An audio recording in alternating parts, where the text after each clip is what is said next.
Hello, tradition seekers, mystics, blessers, and blessees. I am Brooke Warner here with my co-host, Grant Faulkner. And today, Grant, we're going to be diving into the divine a little bit, into the sacred, the profound, the holy. We are taking on the spiritual memoir in all of its vastness. And I am actually kind of excited about it because there's a real well of emotion and curiosity and depth when it comes to spiritual memoir.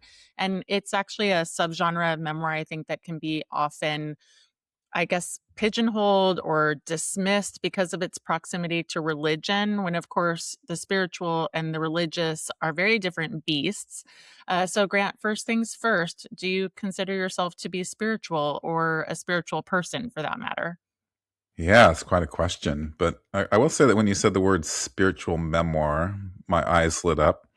And that's because I just love the spiritual, especially when it's rooted in life stories. And I think the best spiritual writing is rooted in life stories, starting with one of the oldest memoirs, St. Augustine's Confessions. And then I've enjoyed, much more recently, obviously, The Seven Story Mountain by Thomas Burton and the work of Kathleen Norris and Annie Dillard, who all write about the intertwining of their lives and spiritual matters. But to answer your question, though, yes, I think I'm pretty spiritual, but in this kind of odd secular sense. I grew up Christian, and I took it all very seriously when I was young, although I became an atheist when I was 15, or agnostic, whatever the proper word is. But that said, I was still very spiritual. It never went out of my life. And I always remember this quote, or recount this quote by Jean-Paul Sartre, who said that once God is a presence in your life, he is never entirely an absence. So I find it interesting to find myself at times, praying to a God I don't even believe in, but that instinct of prayer is within me. And I think I'm an odd sort of mystic. I like to think there's something else beyond our understanding, and something that connects us in ways we can't perceive or know. And I like to be open to that sort of spirituality, that sort of possibility. And then I've also studied Eastern religions for most of my adult life to some extent, and I find a home there in meditation and general outlook. Also, I want to note I recently discovered the poetry of Christian Weeman, who I actually tried to get on the show and wasn't able to do that. But he's been called an atheist Christian, and he's fascinating to me because he's been fighting a terminal cancer diagnosis for nearly 20 years. I think he was supposed to last just a year or two. Jeez. And he writes these great questioning poems that are just very deep in faith. And I think the questioning becomes its own type of spirituality, its own type of belief, I think. So how about you, Brooke? What's your relationship to spirituality? Yeah, yeah. Well, it's interesting. I was just thinking about these terms, like atheist, agnostic, spiritual, et cetera. And I do think atheism means absence of God, that you don't Hmm. believe in God. And agnostic means that you believe in a higher power or a God. I mean, I do consider myself spiritual, definitely agnostic over atheist.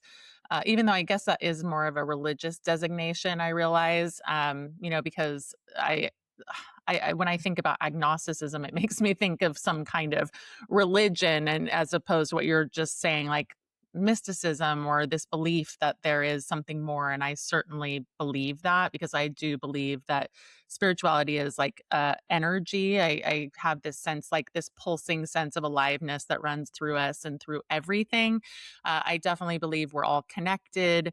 I believe in humanity and values. And I see how, like, especially in moments like this when we're going through so much crisis, that we actually are more similar than different. And I think that the thing that most drives my spirituality, and this probably connects to what you're saying too, Grant, is mystery. Like a lot of people, I find spirituality in nature. It's definitely connected to awe and mystery for me. Basically, the miracle that we are even alive in the first place. I think about the diversity of the planet and that we even exist at all. And certainly becoming a parent connected me to that awe and mystery. And so I think that if you are attuned to the beauty of a singular life, when you have a child for whom you want everything, then it is almost impossible to just not believe in anything. I mean, this life is quite a profound and beautiful journey.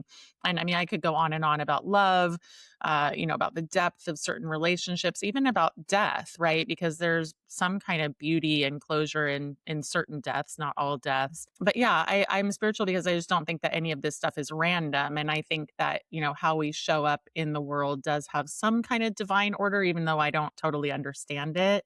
And so I guess for me, when I think about my spirituality, it's like remembering to stay curious and trying to remember to stay awed by what I see out there.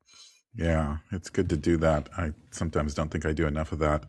Yeah. And one way you do that is you recently shared in one of your Substacks that you and your wife Karen are reading Mark Nepo's The Book of Awakening every morning, and Mark is a friend of yours who you reference in your work, and we have the great privilege of having him teach for us in April. And he was actually one of our first podcast guests. You introduced him to me, both his work and him personally.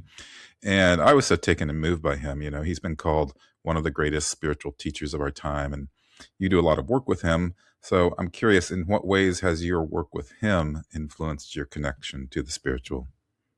Yeah, I would say profoundly because I've been supporting Mark in various ways for 15 plus years. And I've been a very close reader of his work and kind of like a right hand person to him, helping him with events and various offerings.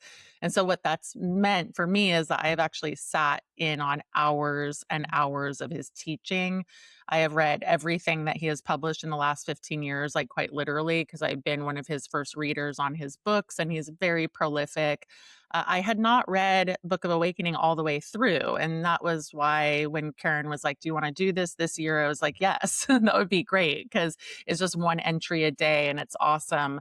And so Mark is not only a spiritual teacher to me. I mean, he's just a very influential person in my life, but I love other people who I kind of consider adjacent to Mark in certain ways, like David White, the poet, whose work is beautiful and very deep. Other poets come to mind for me: Mary Oliver, Wendell Berry, John O'Donohue. And there are lots of poets who write about nature, who, of course, in turn are writing about spirit, they're writing about essence. And Mark's teachings are about what it's like and what it means to be a human on earth. I mean, that really is it, although, of course, that's so complex and multi layered. So anytime I listen to him and I read his words, it goes back to what I was saying before. We are miraculous, but then, you live your life and you can kind of feel like disdain for other people and just feel the frustration of life and its challenges. And it can be so easy to feel disconnected from that miraculousness. And so, I find myself most days like, connecting for fleeting moments to things that I find really beautiful and profound, and then like gravitating right back to all the things that make me angry and anxious and depressed. So it's kind of like a hard cycle that I'm sure people relate to. But, I'm curious, Grant, do you think that you spend more time in wonder and awe or more time in anxiety and despair? Sorry, I know that's like kind of a massive polarity. Yeah, I'll go on for a few hours here, but yeah, it is a kind of interesting comparison, but one that I think can be very telling or is worth thinking about. And I certainly like to think I spend more time in wonder and awe, and I think that writing is one of my pathways to that. I've often called writing my form of prayer, and I wrote a Substack about that a while back. And writing doesn't always lead me to wonder and awe, but it does lead me to deep feeling and deep thinking, and I think those are kind of sacred spiritual places as well. But that said, I often chastise myself for not giving myself more space and time for wonder and awe. I'm hearkening back to you saying just reminding yourself to be curious. That is one way to experience wonder and awe. But sometimes I just get kind of trapped in my own workaholism. And I strangely do find peace in work. But also, I think I'm at my most joyful and experience most wonder and awe when I'm with people I love or just people. And that literally, between those two things, that's basically most of my life. So I think I'm much more attached to being connected with people than, say, the wonder and awe of nature. So I suppose I think of wonder and awe as not being so much about these big experiences of life, but being about those daily moments of love and connection, even if they are very glancing. But I'm thinking about now, like when I think back on my life, there have been plenty of long periods of anxiety and despair, although I don't think I named them that at the time. Like I've actually experienced suicidal ideation since I was very young, 8 or so years old. And I was recently diagnosed with chronic depression just a year ago, which was a complete surprise to me. But I take an antidepressant now, and I have to say, I can't believe how overwhelmingly better I am. I never considered myself depressed per se, but I'm so much generally consistently happier these days, and actually so much more filled with wonder and awe as a result. So I think that's a life mystery right there, our very kind of physical and emotional beings and what degree of control we have over them.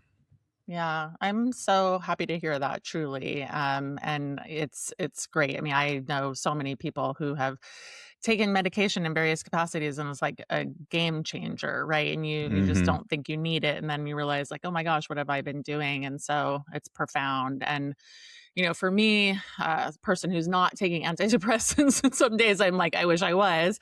And I've thought about it. But I think about like, could I say that I'm so much happier than I was? But I would be like, in relation to what?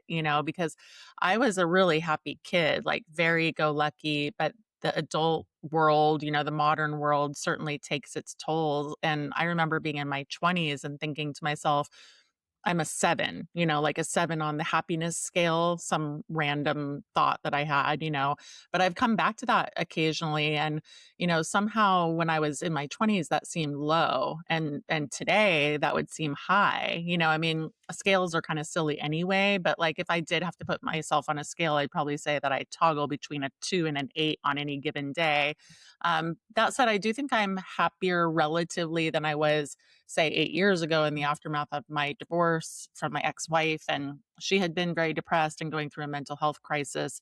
We had our son. He was so young at the time. And when I think back at that time, oh my gosh, like I was just in survival mode every single day. And we were both so disconnected. And I mean, from each other, but I remember my mom saying kind of a passing comment that she thought we were each having our own spiritual crisis in a sense. And they were very different crises, but there was like a disconnect from spirit or a disconnect from the heart. And, my ex was in the throes of depression. I was spiraling with anxiety, but I think my mom was right. And I think about that a lot today because we are going through like some form of global spiritual crisis.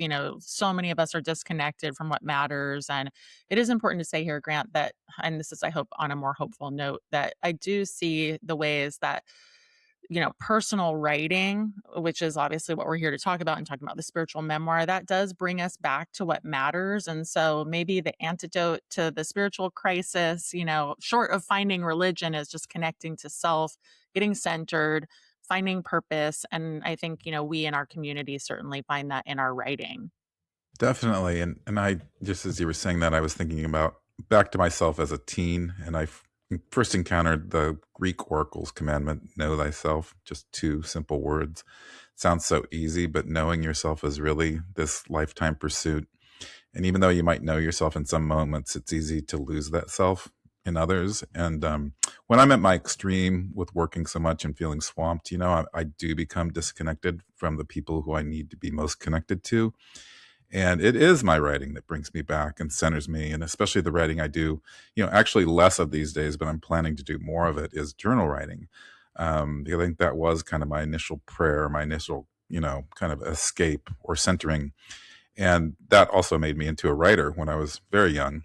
And I've actually been coaching a writer who, he's obsessed with this dictionary definition he read. I think it was in the Oxford English Dictionary, but he read, the definition was that nature is something that's separate from being human. And so he's obsessed by that as a kind of cultural standard, because the way it divides life into human versus nature, instead of human and nature being the same thing. And we definitely need to get over that disconnection. And also the disconnection, I think a lot about this, of this American ethos of individuality, that we should all learn to go it alone. And I just love the advent of this word mutuality, of living with others and helping them instead of relying only on ourselves and separating ourselves. And I even wonder if, like Christian Weeman's poetry, there's a type of wonder and awe to be found in doubt and despair itself, that instead of marooning us, those should be the feelings we recognize as signs that we need to connect and we need to be part of something larger than us.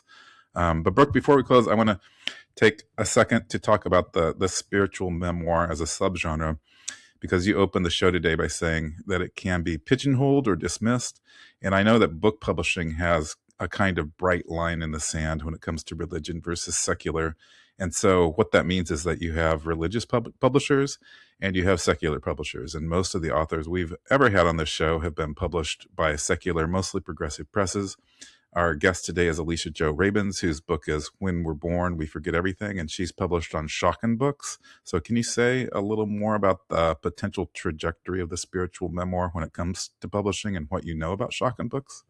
Yeah, I mean, it's pretty cool. Like when I saw her galley and I was like, oh, what is this place? I had heard of them, but I dug in a little bit more deeply because they're quite the legacy publishing house. They got their start in 1947, and their mission was to identify and amplify the work of Jewish authors and authors writing about Jewish culture, religion, and history. And so the press was really born out of a need to preserve Jewish cultural life under the Nazi regime. And then ultimately, they became the primary English language home for some of the most important European Jewish writers of the 20th century, which is very super important. And they have published Hannah Arendt, Martin Buber, Franz Kafka, among others, like very much luminaries. And today they're an imprint of Penguin Random House. And so that's interesting as well. Like they were acquired by Random House in 1987. They do continue to publish Jewish literary works.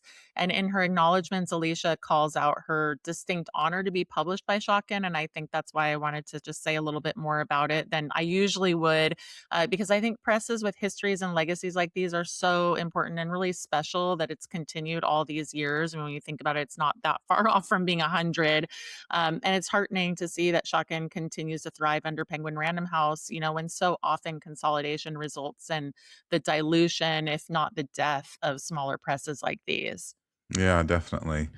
Well, on that note, I'm really looking forward to talking with Alicia because I know her memoir holds many spiritual layers, and so we'll talk about those layers, her thoughts, and the spiritual memoir in general right after this short break.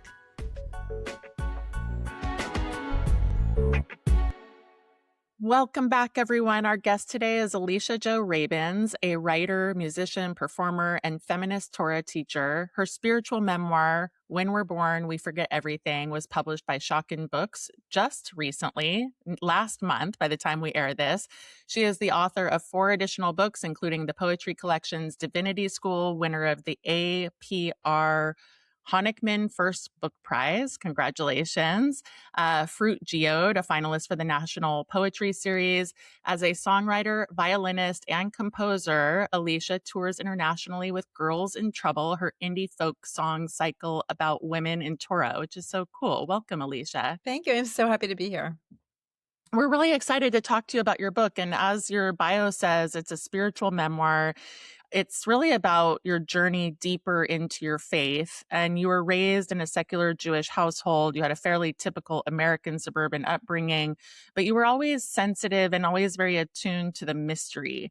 And I was interested that your descriptive copy on the book talks about the twists and turns that your book takes through the spiritual, the sacred, and the mystical. And I just wanted to ask as an opening question, what drew you to want to tell this story, and how did you figure out the container for it as you began to piece together all of its parts? Thanks for asking that. And I love telling this story because I love hearing other artists' stories of finding their way to something in a really kind of unintentional stumbling way, which is usually my process and certainly was with this book. So I come out of poetry and I studied poetry undergrad. My MFA is in poetry, never thought about writing prose really.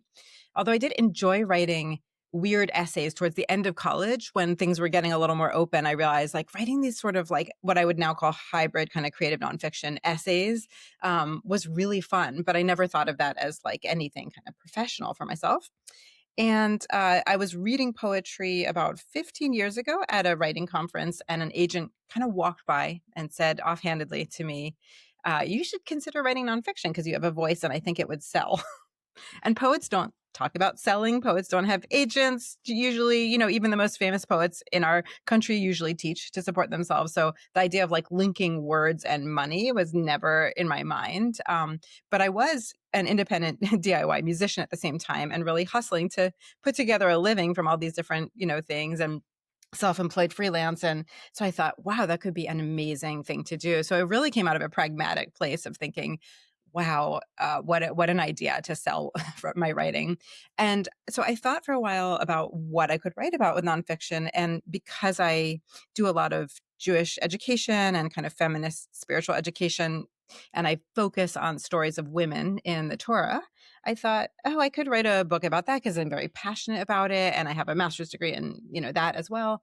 So I started to think about writing that, and then I sort of crossed paths briefly with another agent at another conference and mentioned that to her. And she said, well, you would need some kind of memoir arc to make it interesting and not too dry. So I thought, okay, great. I can kind of tell some spiritual stories about my own kind of journey. And I sat down and started to write just, and a little bit of like narrative, a little kind of moment here, moment there, thinking back on what were the key points in my own spiritual development. And once I started writing, it just really kept flowing. And I really fell in love with the process of writing memoir, which felt very similar to poetry, but also different because it has a narrative arc in a different way. Um, and the end of the story is that essentially I had these two potential manuscripts, and I had to decide whether they were one or separate. And I kept revising in different directions, couldn't decide. And then one day, I live in Portland, Oregon, where there's a lot of witchy stores, and I walked past a witchy store that said like tarot reader is in. So I just like made a detour and went to the tarot reader, and I did not say what my question was, but I was holding it, and they said, hold the question in your mind. And then the cards were all like, they just kept saying, wow, the cards are really saying the two are one and the opposites, are combined. And so I thought, okay, I'm just going to take that as my sign to make a hybrid memoir where it's, primarily a spiritual memoir, but with interwoven stories of biblical women. So that's how this happened. Love Nice. that story. Yeah.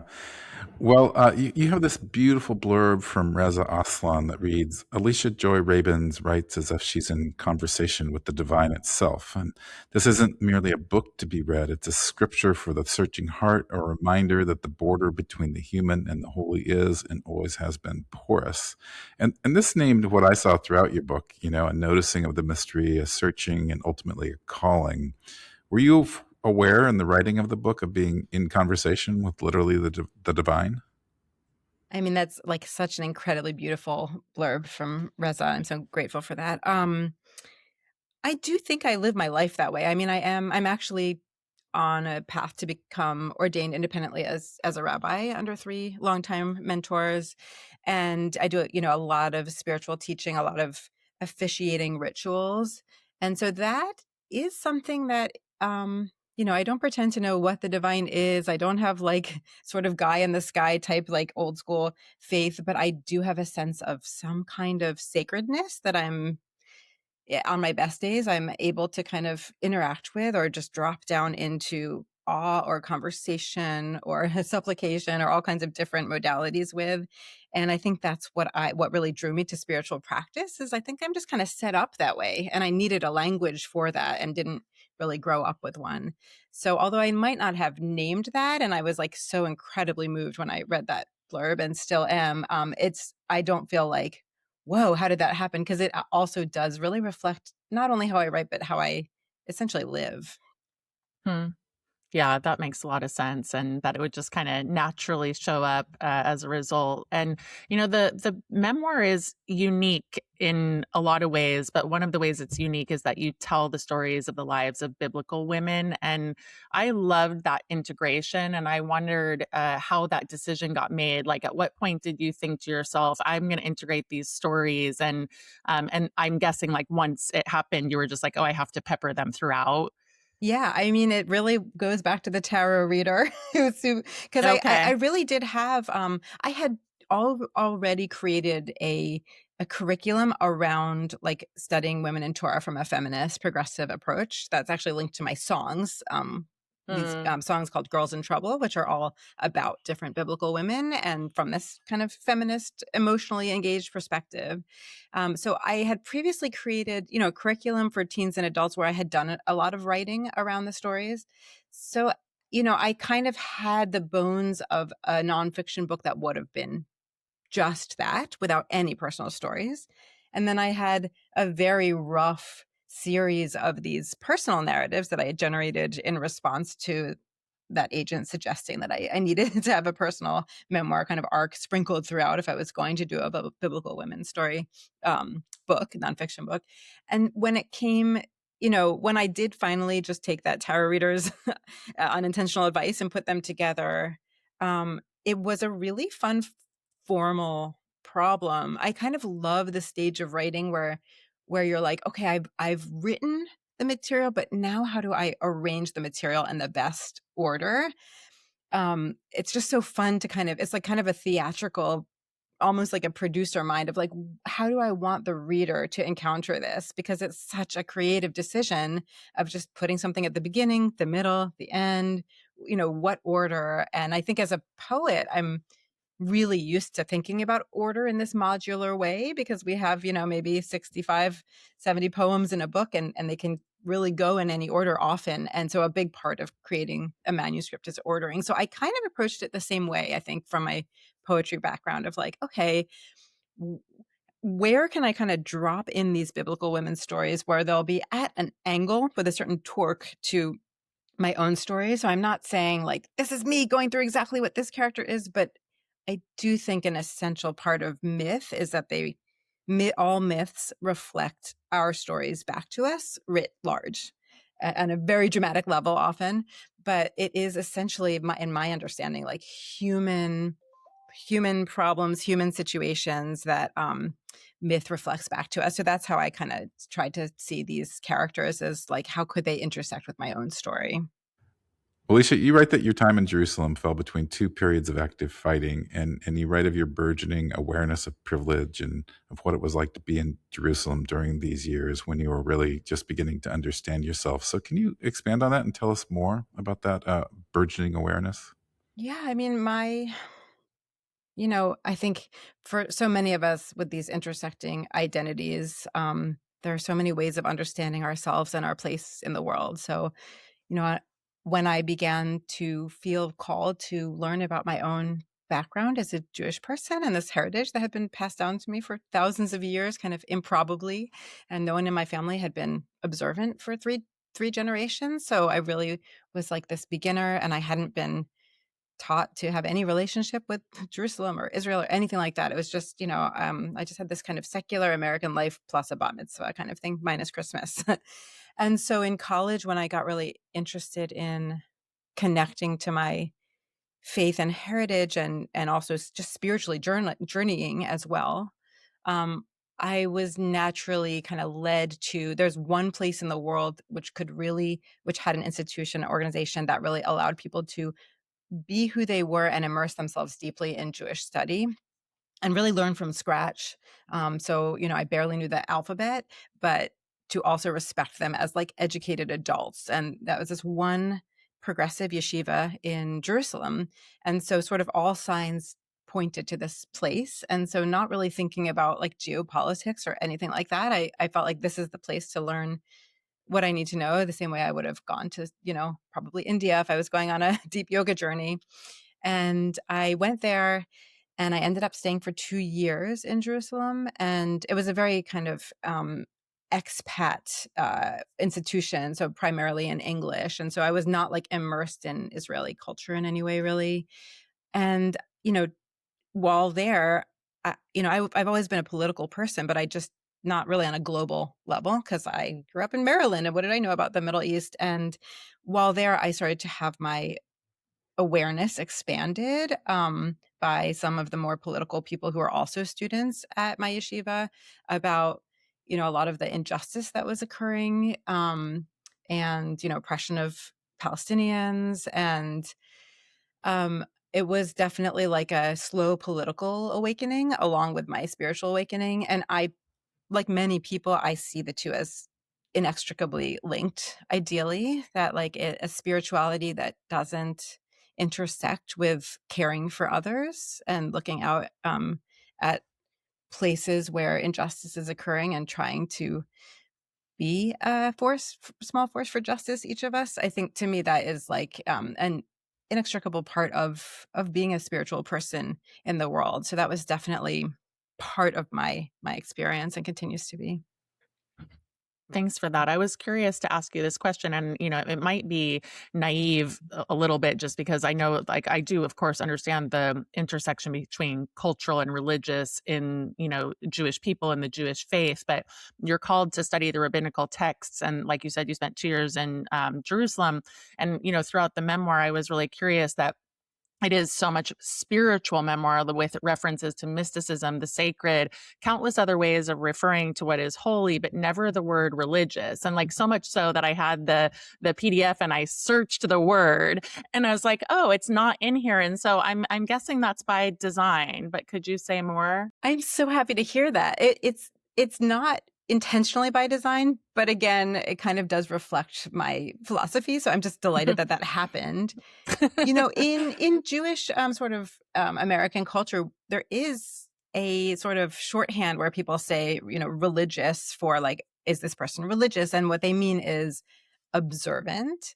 And I definitely like to trouble that boundary. I and many other people, because I do think that I don't know. I'm fascinated by the intersection of religion and spirituality. And I think that balance between tradition and innovation, same within writing, honestly. It's like, on one hand, we're inheriting this tremendous tradition. And so if we're like, I don't care about any of that, I'm only going to create straight from the heart, and I'm never going to read, and I'm never going to study, and I'm not going to be informed by this whole tradition that humans have collectively developed of storytelling or prose or poetry, that's limited. And then, in my opinion, it's also limited, to inherit a tradition, whether spiritual or artistic, and simply reproduce it without an awareness of like just exactly who we are, and as we change also over our lives. So, whether we're writing or taking part of a spiritual practice, I think that tension is a very productive and meaningful tension. And I think often, religion tends to be more used in an institutional sense when we talk about it, and spirituality tends to be used in a less institutional, more personal sense. And I do think that the meeting place between the two is probably the most fruitful. Hmm, Yeah, and just like interesting. endlessly generative place. Well, Alicia, you write at one point that looking for sexism in the ancient texts was like looking for racism in American history, like looking for oppression in the creation of a new nation state where others had lived for centuries, that it's inseparable and it's woven into the very fabric. So, can you tell us more about looking for sexism in the ancient text and what that meant for you? Yeah. This is another example of what I would kind of consider to be like a productive tension.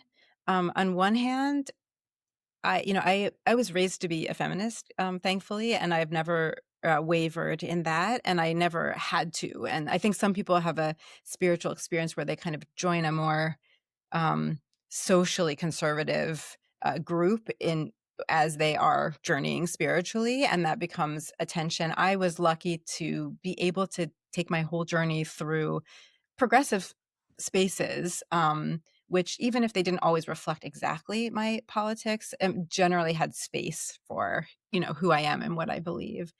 But necessarily encountering this patriarchal 3,000-year-old tradition, um, I knew going into it, and I assumed going into it, that there was going to be a lot of sexism. And on one hand, I was surprised by some of the ways that, for example, the women characters in the Hebrew Bible are totally gutsy and rebellious, and they really overturn like pretty much every social moray you can think about to get what they want and need in their own lives. And often the text sort of um, puts them in reflects them in an original situation where they don't have any power. They use whatever they have, their smarts, their body, their strategies, their relationships, to get what they need and want. And then in the end, the text most often has a positive reflection on that they become a model for prayer, or they become like out of this kind of union that they've sort of snuck into someone's bed at night to get what they want or whatever. Eventually the tradition becomes that the Messiah comes out of that line or something like that. So although there is so much misogyny and patriarchy in there, there's also a lot profound recognition of the humanity of women as well. And it's a both and situation. And my relationship to it is a both and relationship where I don't want to sweep it under the rug and be like, no, no, look at these great stories. This is actually an inherently feminist, tradition. Um, Nor do I want to get bogged down as a feminist in the problems of it to the point that I don't have access to the gifts that it can offer. Because I also think that that's another form of gatekeeping and denial, So I think to be able to kind of hold a critique of certain things while also accessing some of the truths and beauty that is kind of interwoven with it, and separating it out and being like, I'm going to keep this, I'm going to let this go, is a really important move for me, and one that I try to teach my students as well. It's beautifully stated.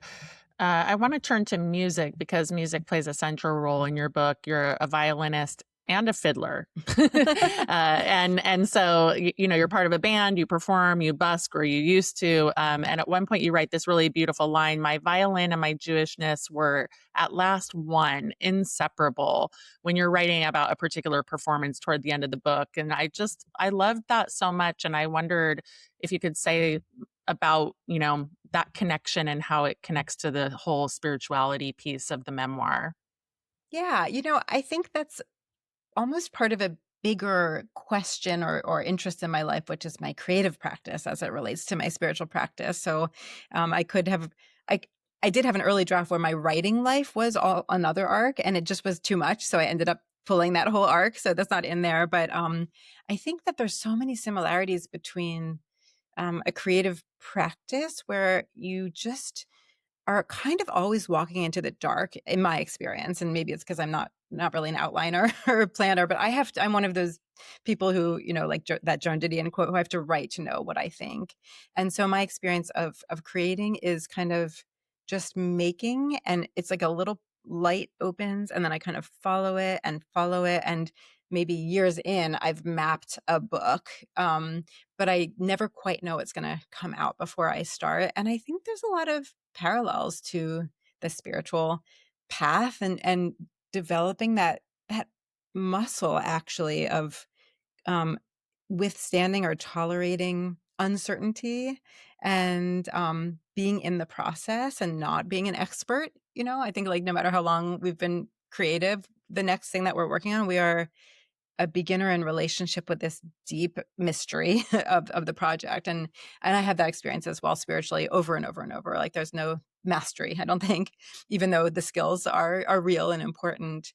And then on a cultural level for me with my violin, I grew up playing classical, and then I really fell in love with Appalachian, old time fiddle and bluegrass, and that taught me a lot about accessibility. And I really loved moving from this classical upbringing where everything is like you're supposed to be wearing these like spangly clothes and playing in these very quiet spaces where you hear every cough. And I think for me as an artist, it was really liberating and amazing to, with all respect to that tradition, which is beautiful, to also hold with that, just like standing on a street corner playing music that like anyone who walks by can potentially get joy and delight from, which could happen with classical too.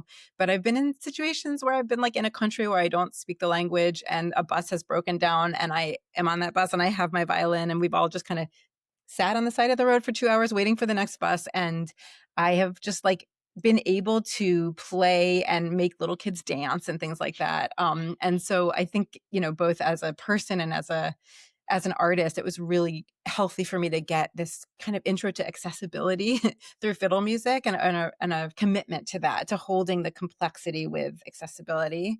And then when I also began playing klezmer music, which is Eastern European Jewish traditional music that my great grandparents would have, been listening to and dancing to at their wedding and things like that.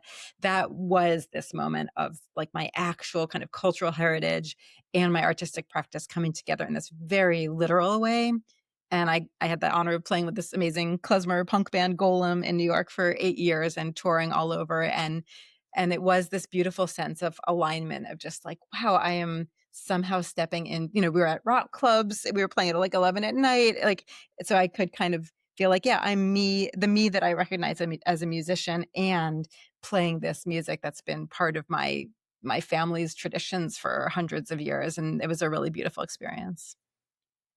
Well, I love those stories, and I want to stay on the theme of music a bit because you're a songwriter who turned your attention to long form writing, and you mentioned the challenge or the invitation, I guess, that you received as a poet as well. But you had to learn one of the things you have to learn is to sustain a narrative engine, and you call this a torque, and I love that word torque. It reminds me of Emily Dickinson's "Tell the truth, but tell it slant." Mm. So can you share more about this and more about what it's been like to add long form to your repertoire? Yeah. I think, one thing I'll just start by saying is I seem to have this compulsion to keep, like, I think I like being a beginner because I keep kind of being like, "Okay." I just get called, I think, to try something that's at the edge of what I know, and certainly long form prose was the very edge of what as a writer on one hand, as a poet, very comfortable with words and very trained in working with words. On another hand, long form prose, as you say, is just, it's really a different beast. And it was an incredible learning experience over the 8 years it took me to write this book, to really on the job learn, through reading. I kept reading things that I admired, and I was always looking out for, like, how do you get from one chapter to the next while keeping people reading? And that's where that torque word kind of came in for me. um how do learning about conflict, for example, which there's these things that, like, in my poetry MFA program, I don't think I ever heard the word conflict appropriately. I don't think I heard the word arc, stakes.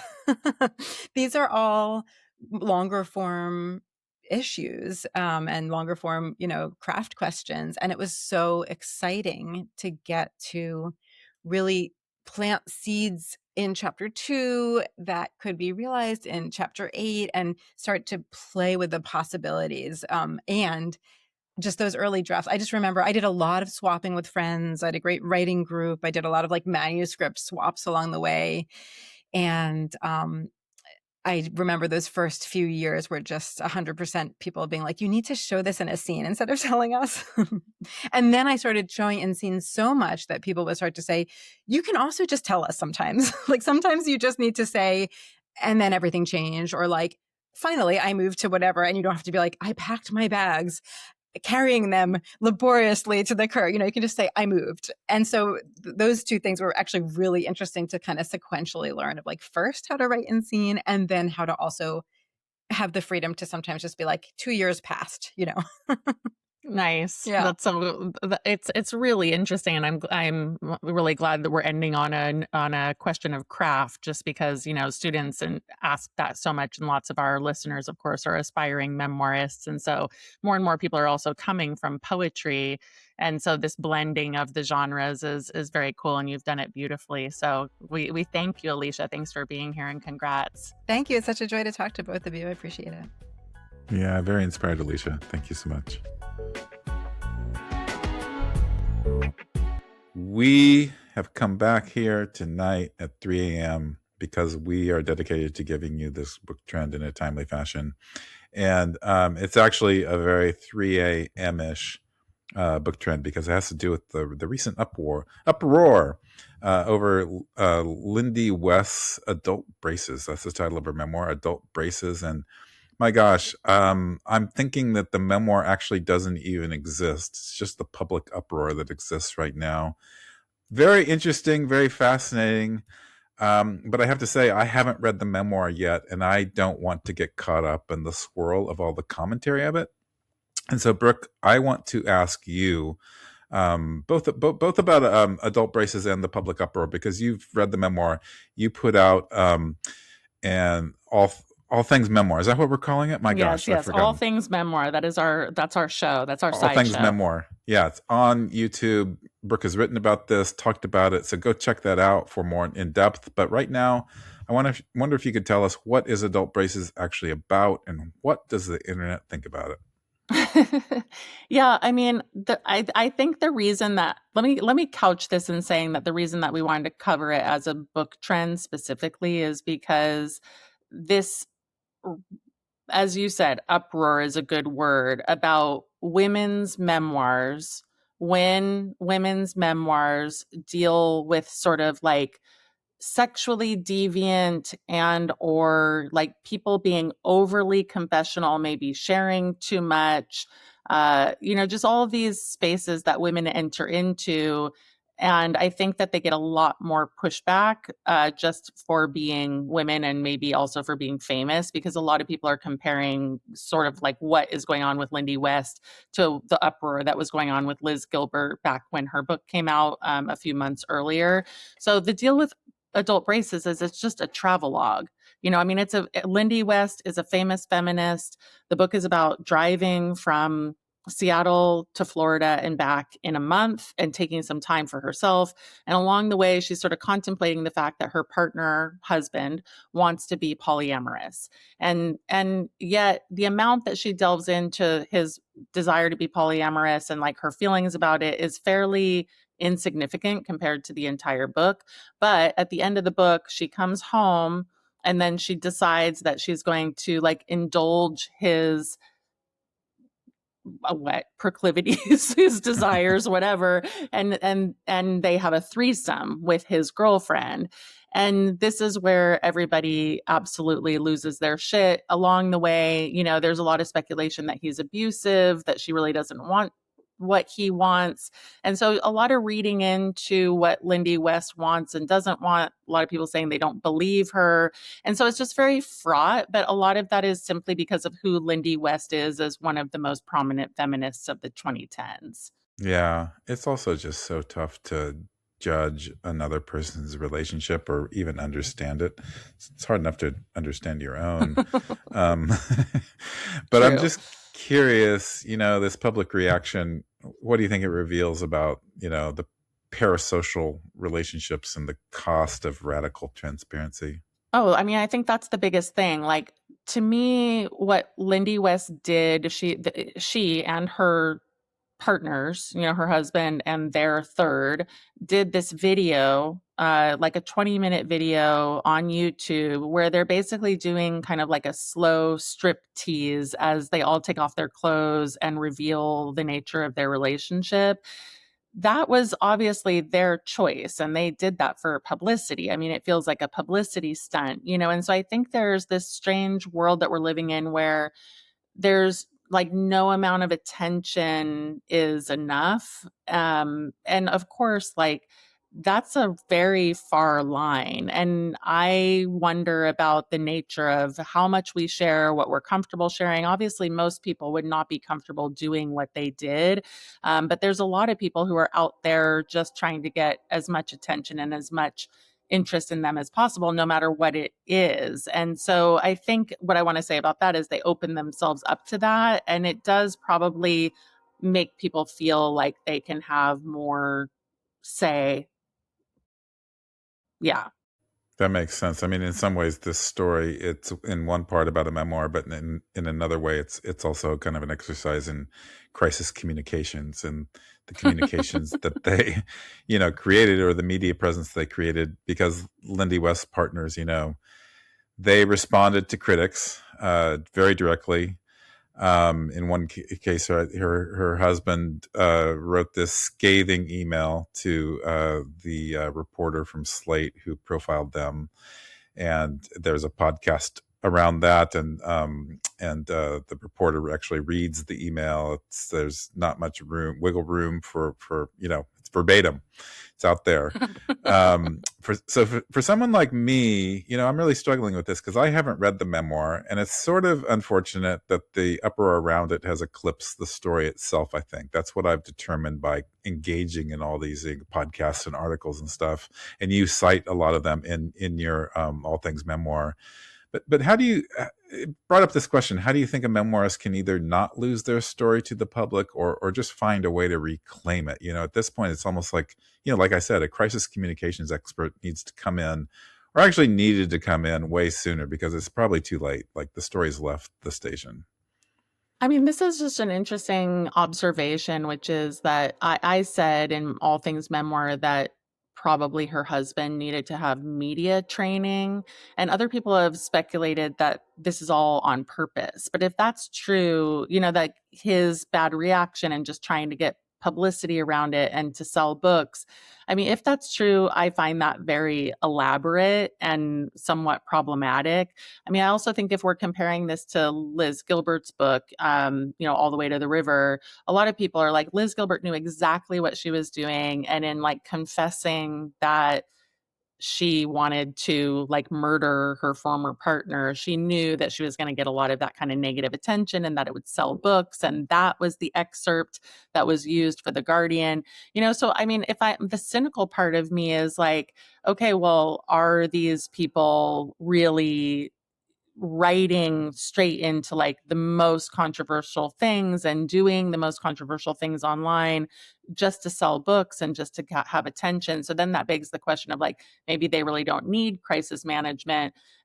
There's a lot of speculation about that, but the average person who's writing a memoir is just never going to face this kind of backlash because they're not coming into their memoir already being famous. And Hmm. so I think there's a lot of interesting speculation about this, but it almost veers into like pop culture, like where pop culture intersects with memoir. But one of the things is I think we're kind of lucky in a way with memoir that does happen because it's a really interesting exercise in how human beings behave and react to each other and how people react to memoir. That's what I thought with both of these. I've thought that years from now, it's going to be really interesting to revisit what happened and the conversations that have been created. I mean, even about polyamory itself, right? This is still feels like a new topic, a new thing in the world that's slowly becoming more mainstream. I don't know if mainstream's the right word, but most people know of Esther Pearl at this moment. Whereas five or 10 years ago, or maybe it was 10 or 15 years ago, a lot of people didn't. They didn't talk about Right. polyamory so much, and so, but at the same time, like things are evolving, and the platforms where these conversations happen are evolving.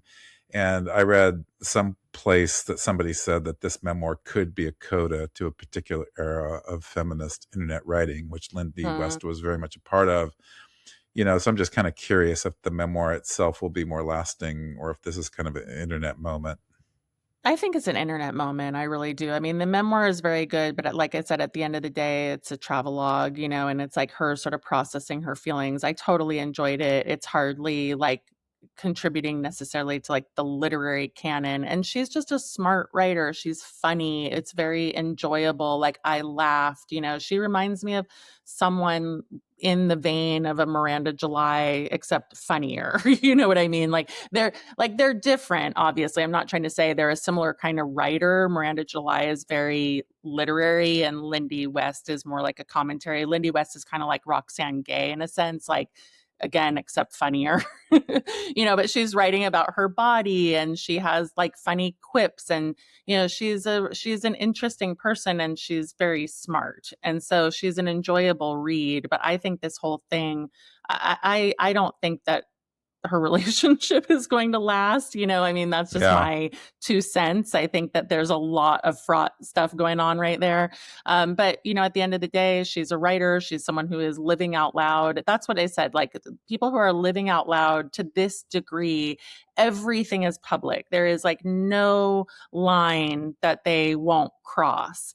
And I feel like most memoirists that we work with are really worried about those lines, and they're Right. really churning over what are the lines and am I willing to do this and I'm willing to do that. These people have, like put dynamite on the lines and they're just like, here we are, here's everything. And I find it more curious than anything because there is a huge cost. And then some people were speculating like this is the end of third wave feminism or, millennial feminism or whatever you want to call it. I think that's very extreme. I mean, I That think sounds that very extreme to me. Lindy West is not like, the beacon of all feminism.